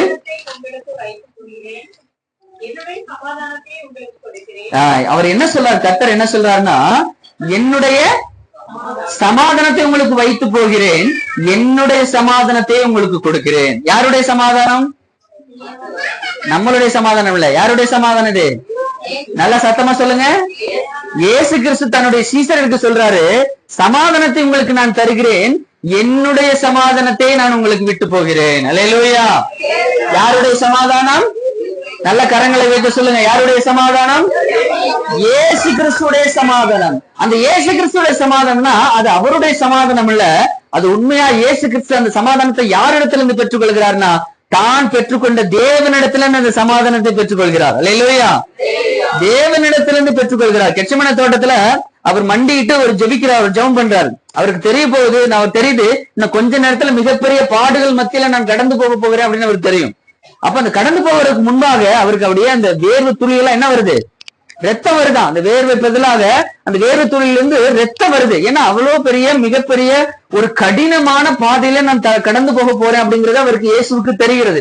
அப்ப தெரிஞ்ச உடனே அவர் முழங்கால் படிட்டு ஜெபிக்கிறாரு. ஜெபம் பண்ண உடனே பாத்தீங்கன்னா அந்த ஜெபம் முடிஞ்ச உடனே தேவ தூதர்கள் வானிலிருந்து இறங்கி அவரை என்ன பண்ணாங்களா? சமாதானப்படுத்தினார்கள் என்று வேதம் சொல்லுகிறது. அல்லேலூயா. அப்ப அவர் பெற்றுக்கொண்ட சமாதானம் யாரிடத்திலிருந்து பெற்றுக்கொண்டாருன்னா, தேவனிடத்திலிருந்து பெற்றுக்கொண்ட சமாதானம்.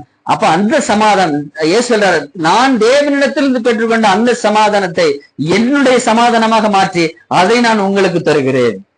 எத்தனை பேர் புரியுது? அல்லேலூயா.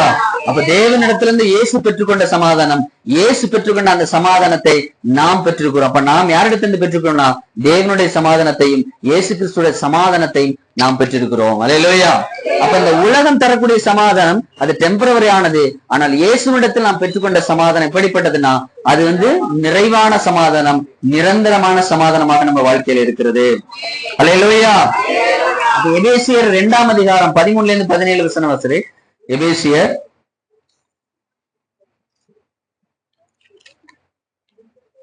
2 அதிகாரம் 13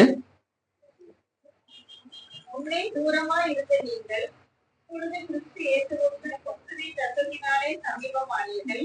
எப்படி எனில் அவரே நம்முடைய சமாதான காரணராகி இரு சிறந்தாரையும் ஒன்றாக்கி வகையாக நின்ற தீவினையாகிய நடுச்சுவரை தகர்த்து. இந்த இடத்துல என்ன சொல்றாரு வேதம்? நமக்கு என்ன சொல்லுதுன்னா, அவரே நம்முடைய சமாதானக்காரராகி இரு திறத்தாரையும் ஒன்றாக்கி. அதாவது நியாயப்பிரமாணத்தினால வந்தவர்கள். நாமெல்லாம் யாருன்னா பிரஜாதியார். அந்த 12 கோத்திரத்தில் இல்ல, நம்ம இஸ்ரவேலர்கள் கிடையாது. ஆனால் பிரஜாதியாக இருந்த நம்மை அவர் புதிய அந்த பிரமாணத்தை கொடுத்து, கிருபை பிரமாணம் என்கிற அந்த பிரமாணத்தினாலே கர்த்தர் நம்ம என்ன பண்றாரு அப்படின்னா, நம்முடைய விசுவாசத்தை நிமித்தம் நம்மை நீதிமானாக்கி, அந்த நீதிமானாக்கின நிமித்தம் நமக்குள்ள என்ன வருது அப்படின்னா, சமாதானத்தை தருகிறார். அந்த இரு திறத்தாரை என்ன பண்றாருன்னா ஒன்றாகிறார். அதாவது நியாயப்பிரமாணத்தை உடைத்தெறிந்து அதை நிறைவேற்றி புதிய பிரமாணத்தின் மூலம் இந்த உலகத்தில் இருக்கக்கூடிய அத்தனை ஜனங்களையும் தமக்கு ஒப்புரவாக மாற்றுகிறார். தொடர்ந்து வாசிங்க. இப்படி சமாதானம் பண்ணி வகையை சிலுவையினால் கொண்டு அதனாலே இரு திறத்தாரை ஒரே சரீரமாக தேவனுக்கு ஒப்புரவாக்கினார். அல்லாமலும் அவர் தூரமா இருந்த உங்களுக்கும் சமீபமா இருந்த அவர்களுக்கும் சமாதானத்தை சுவிசேஷமாக அறிவித்தார். அல்லேலூயா. நமக்கு அறிவிக்கப்பட்ட சுவிசேஷம் எதுக்கு அடையாளம் அப்படின்னா, அது சமாதானத்திற்கான அடையாளம். ஆமென். அல்லேலூயா. நம்ம வாழ்க்கையில சமாதானம் இல்லாமல் இருந்த காலம் உண்டு, தூங்காம இருந்த காலம் உண்டு. நம்ம வாழ்க்கையில பாத்தீங்க அப்படின்னா எவ்வளவுதான் சம்பாதிச்சாலும் அதனால நிறைவில்லாத காலம் உண்டு. பிசாசு முதல்ல நம்ம இருதயத்துல இருந்து எதை எடுத்து போறான் அப்படின்னா, சமாதானத்தான் எடுத்து போறான். ஒரு மனுஷனை அழிக்கிறதுக்கு ரொம்ப பெரிய பெரிய ஆயுதம் எல்லாம் அவனுக்கு தேவையில்லை. ஒரு சமாதானத்தை எடுத்து போட்டாலே, குடும்பத்து 2 கணவன் மனைவிக்கு இடையே சண்டை வந்துச்சுன்னா என்னாச்சு? அவனால வீட்டுக்கு போனா நிம்மதியாவே இருக்க முடியாது. ஒரு கம்பெனிக்கு போனா 2 இடம் தான் நம்ம மேக்சிமம் இருக்கிறோம். ஒண்ணு கம்பெனி ஒரு 8 மணி நேரம் வேலை. நம்ம எல்லாம் பாத்தீங்கன்னா 12 மணி நேரம் வேலை பார்க்கிறோம். அடுத்து நம்ம எங்க இருக்கிறோம்? குடும்பத்துல இருக்கிறோம். அப்ப இந்த 2 இடமும் எப்படி இருக்குன்னா, நமக்கு ஒரு சமாதானமான இடமா இருக்கணும். வேலை செய்யற இடத்துலயும் ரொம்ப எப்படி இருக்கணும்? சமாதானமா இருக்கணும். அதே நேரத்துல நம்ம வீட்டுக்கு போகும்போதும் வீட்டுலயும் சமாதானம் இருக்கணும். இந்த ரெண்டு இடத்துலயும் கர்த்தர் நமக்கு சமாதானத்தை தருகிறார். அல்லேலூயா. நம்ம எல்லாம் கார்மெண்ட் ஃபீல்ட்ல இருக்கிறோம். ஒரு பீஸ் வந்தானால நம்ம சமாதானம் முடிஞ்சது. டைல எல்லாம் தச்சிட்டு இருப்போம். என்னங்க இப்படி தைக்கிறீங்க, கோணலா தைக்கிறீங்க, நேரத்துக்கு நம்ம குறை கண்டுபிடிக்கிறதுக்குமே இருப்பாங்க. அப்படித்தானே? அல்லேலூயா. அதே மாதிரி வீட்டுக்கு போங்க, மனைவி ஸ்டார்ட் பண்ணிடுவாங்க. எதை எடுத்தாலும் ஏன் அப்படி பண்ற, இப்படி பண்ற, எதையாவது குறை கண்டுபிடிக்கிறதுக்குன்னே ஒரு சில பேர் இருப்பாங்க. அப்போ எந்த இடத்துல நம்ம கர்த்தர் சமாதானம் வச்சிருக்காருன்னா இந்த ரெண்டு இடத்துலயுமே, நம்ம வேலை ஸ்தலத்திலையும் சரி, நம்ம செய்யக்கூடிய வேலை, நம்ம கையிட்டு செய்யக்கூடிய வேலை, இல்ல ஒரு பிசினஸ் பண்ணலாம், எல்லா இடத்துலயும் கர்த்தர் நம்ம சமாதானத்தை வச்சிருக்கிறாரு. அதே வேளையில வீட்டுக்கு போகும் பொழுதும் கர்த்தர் பாத்தீங்கன்னா நமக்கு அப்படிப்பட்ட ஒரு நிரந்தரமான ஒரு சமாதானத்தை கர்த்தர் தந்திருக்கிறார். இல்லையா? இப்ப நமக்கு கொடுக்கப்பட்ட சுவிசேஷத்துடைய அடையாளம் என்னன்னா, முதல்ல நமக்கு சமாதானம். நம்ம குடும்பத்துல ஐஸ்வர்யம் இல்லாம இருக்கலாம், நம்ம குடும்பத்துல ஆசீர்வாதம் இல்லாம இருக்கலாம், பெரிய நம்ம பணக்காரா இல்லாம இருக்கலாம், மற்றவர்களை போல பெரிய மாட மாளிகையில நம்ம வாழாம இருக்கலாம். ஆனால் கர்த்தர் என்ன சொல்றாரு அப்படின்னா, நம்முடைய வாழ்க்கையில நான் உங்களுக்கு சமாதானத்தை தருகிறேன் அப்படின்னு கர்த்தர் நமக்கு சொல்கிறார். அல்லேலூயா, அல்லேலூயா. பேதுரு குறித்து நமக்கு தெரியும். அவர் பேதுரு பாத்தீங்கன்னா அவரை பிடிச்சு ஜெயில போட்டாங்க, ஜெயில அடைச்சிட்டாங்க. அடுத்த நாள் என்ன நடக்க போகுதுன்னே தெரியாது. ஆனா அடிப்பாங்களா, கொல்லுவாங்களா, இல்ல சிறை சேதம் பண்ணுவாங்களா, கழுத்தை விட்டுவாங்களா, கையை காலை விட்டுவாங்களா, என்ன பண்ணுவானே அவருக்கு தெரியாது. அவர் ஆனா போய் என்ன பண்றாருன்னா சிறையில படுத்து நல்லா தூங்கிட்டு இருக்காரு. யாருக்கு இப்படி ஒரு கொடுப்பின்னு வரும் யோசிச்சு பாருங்க. கர்த்தர் அந்த சமாதானத்தை கொடுக்கறதுனாலதான் அந்த நம்ம என்ன பண்றாருன்னா அழகா படுத்து தூங்கிட்டு இருக்காரு. தூதன் விழாவில தட்டி எழுப்புறானா, வேற எங்கேயா தட்டினா கூட அவருக்கு அவர் எலும்புல, விழாவில தான் டக்குன்னு எழுந்திருப்பாங்க. அந்த உணர்வு இருக்கு அந்த இடத்துல. டக்குன்னு விழாவில தட்டி எழுப்பி அவரை எழுப்பி கொண்டு போய் வெளில கொண்டு விடுறாரு. அப்போ அவ்வளவு பெரிய பிரச்சனையிலும் ஒரு சிறைச்சாலை சாதாரணமா இல்ல, அவனை சுற்றி பாத்தீங்கன்னா நிறைய சிறைச்சாலை, கிட்டத்தட்ட 3 அடுக்கு பாதுகாப்பான். 3 அடுக்கு 3 லெவல்ல அந்த சிறைச்சாலையில அவர்கள் கையில கத்தியோட நின்றுட்டு இருக்கான். அப்படிப்பட்ட ஒரு கடினமான சூழ்நிலையில கூட பேதுரு நல்லா படுத்து தூங்கிட்டு இருக்காரு. இல்லையா? அப்ப நம்ம வாழ்க்கையில இயேசு நம்முடைய சமாதானக்காரராக இருக்கும் பொழுது எதை குறித்து நம்ம வாழ்க்கை, நம்முடைய இருதயத்துல என்ன இருக்கான்னா கவலையோ அல்லது என்ன பிரச்சனை, எந்த பிரச்சனைனாலும் யார் பார்த்துப்பா? கர்த்தர் பார்த்துப்பா. அந்த நம்பிக்கை நம்ம இருக்கு, அந்த விசுவாசம் நமக்குள்ள இருக்கு. அப்ப அந்த விசுவாசத்தினாலே கர்த்தர் நமக்கு என்ன கொடுக்கிறார் அப்படின்னா சமாதானத்தை கொடுக்கிறார். இந்த உலகத்துடைய ஐஸ்வர்யம் யாரால் உண்டாக்கப்பட்டது? தேவனா. இந்த உலகமும் அதனுடைய நிறைவும் யாருடையது? கர்த்தருடையது. ஒரு குழந்தை உருவாக்குறது யாரு? கர்த்தர். ஒரு குழந்தைங்கிறது யாரோட ஆசீர்வாதம்? கற்பத்தின் கனி, கர்த்தரால் வரும் ஆசீர்வாதம். அப்ப நமக்கு வரக்கூடிய பிரச்சனை ஒண்ணும் குழந்தைங்களால வரும், இல்லைன்னா ஏதாவது ஒரு பணக்குறைவினால வரும். எல்லாமே இந்த உலகத்திற்கு நம்ம சுற்றி இருக்கக்கூடிய எல்லா விதமான சகல விதமான ஆசீர்வாதங்களும் கர்த்தரால் உண்டானது. அல்லேலூயா. அப்ப இந்த ஏற்ற வேலையில ஏற்ற காலத்துல நமக்கு வரும். அதே மாதிரி நமக்கு வரக்கூடிய பிரச்சனைகளையும் கர்த்தர் என்ன பண்ணிருக்காருன்னா சிலுவையில சுமந்திருக்கார். நம்ம யாரையும் சிலுவையில சுமந்திருக்கார். நமக்கு வரக்கூடிய மன பாரங்களை எல்லாம் அவர் ஏற்றுக்கொண்டு இருக்கிறார். அப்ப எல்லாத்துக்குமே சத்திய வேத வசனம் நமக்கு இருக்கு. அல்லேலூயா. அப்ப நம்ம எதுவுமே நம்ம சமாதான குலைச்சலை உண்டாக்குவதற்கு அதிகாரம் இல்லை. எந்த ஒரு பிசாசும் நம்முடைய சமாதானத்தை எடுத்து போடுவதற்கு அவனுக்கு அதிகாரம் இல்லை. எந்த ஒரு சூழ்நிலையும் நம்ம சமாதானத்தை எடுத்து போடுவதற்கு அதிகாரம் இல்லை. எப்பேற்பட்ட பிரச்சனையும் நம்முடைய சமாதானத்தை எடுத்து போடுவதற்கு அதிகாரம் இல்லை. ஏன் அப்படின்னா நமக்குள்ளே வாழ்கிறவர் பெரியவர். அல்லேலூயா. பேதுருக்கு தெரியும், அடுத்த நாள்ல நான் சிறை சேதம் பண்ண போறேன். ஒருவேளை என் உயிர் போறதுனாலும் அது தேவனுடைய அனுமதி இல்லாம போகாது. அல்லேலூயா.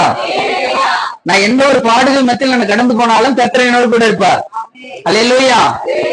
அப்போ அந்த நிம்மதி இருக்கும் பொழுது அவன் என்ன பண்ணானோ அழகா படுத்துக்கிட்டு இருக்கான். அப்ப நம்ம வாழ்க்கையில நமக்கு ஒண்ணு வேணும். நம்ம கர்த்தரை விசுவாசிக்கிறோம் அப்படிங்கிறது உண்மையானால், நம்ம கர்த்தரை எந்த அளவுக்கு விசுவாசத்துடைய அளவு எந்த அளவுக்கு நமக்கு அதிகமா இருக்கிறது எப்ப நமக்கு தெரியும் அப்படின்னா, சூழ்நிலைகள் வரும் பொழுது, நம்ம வாழ்க்கையில போராட்டங்கள் வரும் பொழுது, குறைவுகள் வரும் பொழுது, தீங்குகள் வரும் பொழுது, எதிரி நமக்கு எதிராக எழும்பும் பொழுது, நீங்க கவனிங்க. அப்போ நமக்கு விரோதமாய் அப்படிப்பட்ட சூழல்கள் வரும் பொழுதுதான் நம்முடைய விசுவாசம் என்ன பண்ணப்படுதுன்னா சோதிக்கப்படுகிறது. அல்லேலூயா. யோபுக்கு அவ்வளோ சோதனைகள் வருது. யோபு எல்லாத்தையும் இழக்கிறான். தன்னுடைய ஆடு மாடுகள், தன்னுடைய ஒட்டகங்கள், தன்னுடைய பிள்ளைகள், தன்னுடைய ஐஸ்வர்யம் எல்லாத்தையும் ஒரே நாள் இழந்து போறான். ஆனாலும் சொல்றான் கர்த்தர் என்ன பண்றான்? கர்த்தர் அவர் கொடுத்தார், அவர் எடுத்தார். அல்லேலூயா. அப்ப நம்முடைய சூழ்நிலைகள் வரும்பொழுதுதான் நம்முடைய விசுவாசம் என்ன பண்ணப்படுதுன்னா, பொண்ணு எப்படி ஒரு தீயினால் சோதிக்கப்படுகிறதோ அப்போ அதே போலதான் நம்முடைய விசுவாசம் தேவனால் சோதிக்கப்படுகிறது. அல்லேலூயா. அப்ப நம்ம விசுவாசத்துல நம்ம வீரனாக இருக்கும் பொழுது, விசுவாசத்துல நம்ம பலனடைந்தவர்களா இருக்கும் பொழுது எந்த சூழ்நிலையும் நமக்குள்ள இருக்கக்கூடிய அந்த சமாதானத்தை எடுத்து போடவே முடியாது. அல்லேலூயா. எத்தனை பேர் விசுவாசிக்கிறீங்க? அந்த சூழ்நிலையை சமாதானத்தை எடுத்து போடவே முடியாது. எப்பேற்பட்ட சூழ்நிலை இருந்தாலும் கர்த்தர் பார்த்துக்கார் அப்படிங்கிற அந்த விசுவாசம் கர்த்தர் மேல் பற்றுதலா இருக்கும் பொழுது, கர்த்தர் மேல் நாம் விசுவாசமா இருக்கும் பொழுது நமக்குள்ள பிசாசானவன் நம்முடைய சமாதானத்தை எடுத்து போடுவதற்கு அதிகாரம் இல்லை. அல்லேலூயா. அதனாலதான் இயேசு சொல்றார், என்னுடைய சமாதானத்தை நான் உங்களுக்கு தருகிறேன். அல்லேலூயா. அப்ப அந்த சூழ்நிலையை கர்த்தர் மாற்றுவார். அப்ப அந்த விசுவாசத்தை நமக்குள்ள துவங்கின அந்த இயேசு கிறிஸ்து என்ன சொல்றாருன்னா, நான் உனக்குள்ள அந்த சமாதானத்தை கொடுத்திருக்கேன், என்னுடைய சமாதானத்தை கொடுத்திருக்கிறேன். அந்த சமாதானத்தை எடுத்து போடும் மாதிரிதான் உனக்கு சூழ்நிலைகள் வருது. பிசாசு அப்படிப்பட்ட சூழ்நிலைகளை கொண்டு வர்றான். யோபுக்கு எப்படிப்பட்ட சூழ்நிலைகளை பிசாசு கொண்டு வரானோ அதே போலதான் நம்முடைய வாழ்க்கையிலும் அநேக சூழல்களை பிசாசு கொண்டு வர்றான். ஆனால் இயேசு கிறிஸ்து நமக்கு கொடுத்த அந்த சமாதானம் எப்படிப்பட்டதுன்னா, அந்த பிசாசு கொண்டு வரக்கூடிய சூழ்நிலைகளை விட தேவன் கர்த்தர் நமக்கு கொடுத்த அந்த விசுவாசம் தான் நம்முடைய சமாதானம் பெரியது. அல்லேலூயா. எத்தனை பேர் விசுவாசிக்கிறீங்க? பிசாசு நமக்கு கொண்டு வரக்கூடிய சூழலை விட இயேசு கிறிஸ்து நமக்கு கொடுத்த சமாதானம் பெரியது. அந்த சமாதானம் நமக்குள்ள இருக்கும் பொழுது கர்த்தரை நாம் எப்பொழுதும் அந்த விசுவாசம் நமக்கு அந்த சீர்குலைந்து போகாதபடி நாம் இயேசுவையும் தேவனையும் இறுக பற்றி கொள்கிறாரா மாறுகிறோம். அல்லேலூயா. அல்லேலூயா. இன்னும் பவுல் சிலாவை எடுத்துங்க. அவங்க பாத்தீங்கன்னா அதே மாதிரிதான். அவங்களை கட்டி அந்த தொழு மரத்துல கட்டி போட்டிருக்காங்களாம். தொழு மரங்கிறது என்ன அப்படின்னா, அவர் சங்கிலினால கட்டியிருக்காங்க. அந்த கைகள் கால்கள் எல்லாம் கட்டப்பட்டிருக்கு. அந்த தொழு மரங்கிறது முள்ளு இருக்குமா, அங்கங்க முள்ளு இருக்கும். இப்படி அசைஞ்சா, அப்படி அசைவு கொடுத்தா கூட இந்த பக்கம் முள்ளு குத்தும், இந்த பக்கம் அசைஞ்சா இந்த பக்கம் முள்ளு கொடுத்தோம். அப்ப கைகளிலும் கால்களிலும் சங்கிலி போடப்பட்டிருக்கிறது. ஆனா அந்த சூழ்நிலையிலும் அவர்கள் தேவனை துதித்தார்கள் என்று வேற நமக்கு சொல்லுகிறது. அல்லேலூயா. ஏன் அப்படின்னா கர்த்தர் கொடுத்த அந்த சமாதானம், தேவன் அவருடைய இருதயத்தில் கொடுத்த அந்த சமாதானத்தை அவர்கள் என்ன பண்ணிருக்காங்க, அவருடைய இருதயத்துல வைத்து தேவனை துதித்தார்கள். அந்த இடத்துல சிறைச்சாலையுடைய கதவுகள் எல்லாம் உடைப்பட்டது, அஸ்திபாரங்கள் எல்லாம் அசைந்தது, அவருடைய சங்கிலிகள் எல்லாம் உடைக்கப்பட்டது. அல்லேலூயா. நம்ம தேவன் தரக்கூடிய சமாதானம் நமக்கு முன்பாக இருக்கக்கூடிய அநேக சங்கிலிகளை உடைக்கும். நம்ம வாழ்க்கையில இருக்கக்கூடிய அஸ்திபாரங்களை எல்லாம் அசைக்கும். அல்லேலூயா. நம்ம கட்டப்பட்டிருக்க அந்த சங்கிலிகள் எல்லாம் நமக்குள்ள இருக்கக்கூடிய அந்த சமாதானமானது உடைத்தெறியும். ஆமென். அல்லேலூயா. எத்தனை விசுவாசிக்கிறீங்க? உங்களுக்குள்ளே அந்த தேவன் கொடுத்த அந்த விசுவாசம், கர்த்தர் மீது நாம் வைத்திருக்கூடிய விசுவாசத்தின் நிமித்தம் நாம் பெற்றுக்கொண்ட அந்த சமாதானம் நம்மை சுற்றிக்கூடிய அநேக சங்கிலிகளை உடைக்கும். நம்ம எதெல்லாம் நம்ம கட்டி போடணும்னு நினைக்கிறோம், எதெல்லாம் நம்மளை அந்த அந்த சிறைச்சாலை சூழ்நிலைகளை கூட அவனோட இருதயத்தில் இருந்த அந்த சமாதானத்தை எடுத்து போடவில்லை. அப்போ அவனுக்குள்ள இருந்த அந்த விசுவாசம், அந்த விசுவாசத்தின் நிமித்தம் அவன் பெற்றுக்கொண்ட அந்த சமாதானத்தினாலே அவனை சுற்றி இருந்த அந்த சங்கிலிகள் உடைக்கப்பட்டது. அல்லேலூயா. அந்த சிறைச்சாலை கதவுகள் திறந்தது. அது மட்டும் இல்ல, அங்க இருந்த அந்த சிறைச்சாலைக்குரிய அந்த ஓனர் பாத்தீங்கன்னா அவன் குடும்பத்தோட இன்னைக்கு நைட்டு ரசிக்கப்பட்டு ஞானத்தான் எடுக்கிறான். அவன் இங்க உடையாடுறான், பதறிட்டு உடையாடுறான். என்னடா சிறைச்சாலை கதவு எல்லாம் உடைக்கப்பட்டிருக்கு, எல்லாம் கைதிகள்லாம் தப்பிச்சு போயிட்டாங்க போல இருக்கு. நாம பாலை எடுத்து தன்னுடைய கழுத்தை அறுந்து போறான். அப்ப பவுல் சொல்றான், இல்ல யாரும் போல, எல்லாம் இங்கதான் இருக்கிறோம் அப்படின்னா. அல்லேலூயா. அப்ப அந்த விசுவாசம், அவன் அந்த இடத்துல நடந்த அற்புதத்தின் நிமித்தம், அந்த சுசீலாவுக்கு பவுலுக்கு இருந்த அந்த விசுவாசத்தின் நிமித்தம், அவருக்குள்ள இருந்த அந்த சமாதானத்தின் நிமித்தம் அந்த குடும்பமே ரட்சிக்கப்படுகிறது. அல்லேலூயா. எத்தனை பேர் விசுவாசிக்கிறீங்க? நாம் அடைந்திருக்க அந்த இயேசு கிறிஸ்துவனுக்கு நாம் பெற்றுக்கொண்ட அந்த சமாதானத்தின் நிமித்தம் நம்ம சுற்றி இருக்கக்கூடிய ஜனங்கள்லாம் ரட்சிக்கப்படணும். என்னடா எப்ப பார்த்தாலும் இவ்வளவு சமாதானமா இருக்கானே, சந்தோஷமா இருக்கானே, எப்படி அப்படின்னு நம்ம கேட்கணும். எப்படிங்க நீங்க சந்தோஷமா இருக்கீங்க? இயேசு கிறிஸ்து மூலமாக. அல்லேலூயா. அப்ப நான் பெற்றுக்கொண்டது இயேசு கிறிஸ்து மூலமாக நான் பெற்றுக்கொண்டது சமாதானம் உங்களுக்கு அவர் தருகிறார். அல்லேலூயா. நான் பெற்றுக்கொண்ட சமாதானத்தை இந்த உலகத்தில் இருக்கிற அநேக ஜனங்களுக்கு தர அவங்களுக்கு தெரியல, வழி தெரியல. அந்த சமாதானத்தை எப்படி பெற்றுக்கொள்வது நம்மளுக்கு வழி தெரியல. அந்த வழியை சொல்வதற்காக நாம் இருக்கிறோம். அது வழியை சொல்றதுக்காக அந்த சுவிசேஷம். அல்லேலூயா. இப்ப நான் பெற்றுக்கொண்ட அந்த சமாதானம், இயேசுவினிடத்தில் நான் பெற்றுக்கொண்ட அந்த சமாதானத்தை கர்த்தர் உங்களுக்கும் தருகிறார். அப்படிங்கிறது தான் சுவிசேஷம். நான் பெற்றுக்கொண்ட விடுதலை, அந்த இயேசுவிடத்தில் நான் பெற்றுக்கொண்ட விடுதலை நிமித்தம் நான் பெற்றுக்கொண்ட சமாதானம், என் குடும்பத்தில் நான் பெற்றுக்கொண்ட அந்த சமாதானத்தை கர்த்தர் உங்களுக்கும் தருகிறார். அப்படிங்கிறது தான் சுவிசேஷம். அல்லேலூயா. அப்ப அந்த சுவிசேஷத்தை நாம் மற்றவர்களுக்கு சொல்றதா இருக்கணும். சமாதானத்தை நாம் பெற்றுக்கொண்டா போதுமா? என் குடும்பம் மட்டும் சமாதானமா இருந்தா போதுமா? நான் மட்டும் சமாதானத்தோடு வாழ்ந்தா போதுமா? அல்ல, என்னை சுற்றி இருக்கக்கூடிய ஜனங்கள் என்ன பண்ணணும்? அப்படிப்பட்ட சமாதானத்தை பெற்றுக்கொள்ள வேண்டும். அல்லேலூயா. நம்ம எழுந்து நிற்கலாமா? தேவ சமூகத்தில்